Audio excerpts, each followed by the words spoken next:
Depuis que je suis petit, je voyais ça dans les publicités. Des filles qui sautent, qui s'amusent. C'était des publicités comme ça avec des lingettes, mais je ne voyais pas le rapport, pourquoi ils étaient très contents dans la publicité. Et l'année passée, un ami proche m'a expliqué que des filles ont des règles qui n'est pas facile à assumer. Parfois dans la classe, à l'école, ça vient directement dans un moment que tu n'attends pas.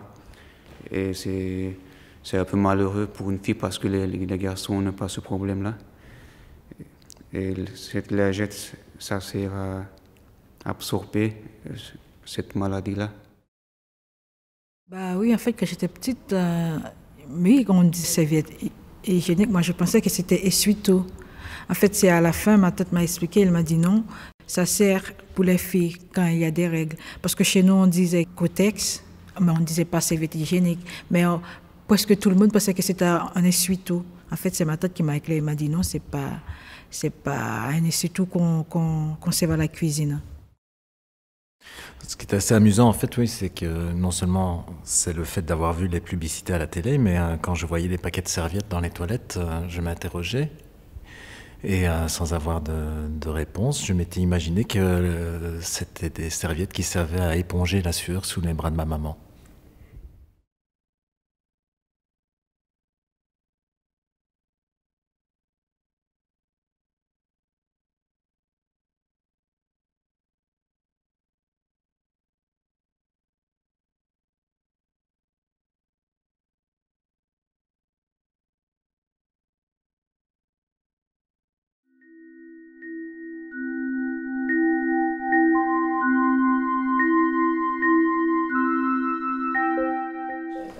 Ouais. Donc quand t'as un enfant, après t'as, enfin évidemment pendant t'as tes règles. Et tu les as pas tout de suite, non? Donc ça veut dire que t'ovules plus pendant un certain moment. En fait, hormonalement, t'es encore un peu comme dans la période de grossesse. C'est pas aussi brutal que ça pourrait, qu'on pourrait le croire en fait. Avant et après l'accouchement, surtout si on a eu la chance de pouvoir accoucher le plus physiologiquement possible et qu'on allaite. À ce moment-là, tout est temporisé. Maintenant, je suis pas spécialiste, mais je sais que les transitions se font de manière plus douce. Et donc, ouais, non, effectivement, ça fait depuis février 2015 que j'ai plus mes règles et on est en avril 2016. Et je me sens un peu comme un extraterrestre. Je suis pas vraiment une femme, je suis une jeune mère. Enfin, il y a quelque chose de... De toute façon, c'est clair qu'avoir un enfant, c'est un peu surnaturel. Je sais pas comment l'expliquer. Quand on voit en 9 mois, tout d'un coup, on a quelque chose qui commence à grandir dans le ventre, ça se transforme, et puis tout d'un coup, ça devient énorme. Il y a ces contractions, et puis il y a cet être qui sort, et il est vraiment vivant. Waouh, c'est vraiment incroyable en fait, c'est vraiment magique.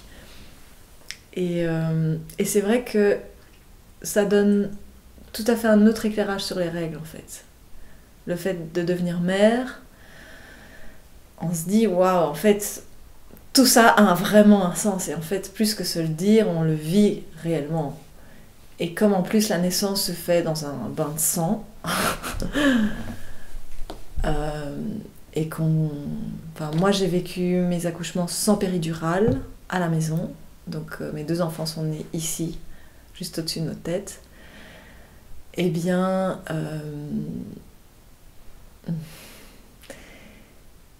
j'ai vraiment senti tout ce qui se passait, quoi. Parce que en plus, quand tu commences à avoir les contractions et que le travail commence, eh bien, il y a tout un bouleversement qui se fait au niveau hormonal et au niveau de ce qui se passe dans ton cerveau, dans ton corps, etc., qui fait que tu deviens de plus en plus centré sur ce qui se passe vraiment ici autour de toi. Donc il y a apparemment c'est le cerveau reptilien qui est beaucoup plus actif. On perd en fait les capacités du préfrontal, donc qui sont liées à tout ce qui est le langage, etc., pour vraiment revenir à une intelligence qui est beaucoup plus ancestrale, en fait, et qui nous guide de manière très instinctive, afin de mettre, en fait, un enfant, afin de mettre un être vivant au monde, quoi. Et ça, c'est sensationnel. Et voilà, c'est très sanguinolent, on le dit pas non plus, hein, quand on partage la naissance d'un enfant. Quand on partage la naissance d'un enfant, on envoie une carte toute blanche ou toute rose ou toute bleue avec des petits dessins et des petits lapins et c'est tellement merveilleux le petit bébé, etc. Et c'est merveilleux, mais c'est aussi une expérience cruelle un peu et violente. Et c'est aussi une expérience qui me semble proche de quelque chose qui pourrait être proche de la mort, d'une certaine façon. On frôle la mort et on se sent extrêmement... Enfin, moi, je me suis sentie extrêmement vivante et en même temps, je me suis jamais sentie aussi fragile et aussi mortelle qu'en mettant mes enfants au monde. Parce que tout d'un coup, c'est même pas qu'on fait un petit caca, quoi. On fait un bébé, quoi. Donc il y a un bébé qui passe par là et qui traverse vos entrailles et qui traverse le périnée et qui vient à la vie, mais c'est pas rien ce chemin-là, quoi. Donc voilà, ça aussi on n'en parle pas beaucoup, quoi. En fait, on en parle, mais peut-être pas de la vraie... Enfin, comment... Tant qu'on l'a pas vécu, enfin, c'est vrai que moi j'ai même jamais pensé qu'il y avait plein de sang partout. Je pense pas beaucoup ça dépend, c'est pas plein de sang partout, non. Mais c'est quand même... c'est quand même...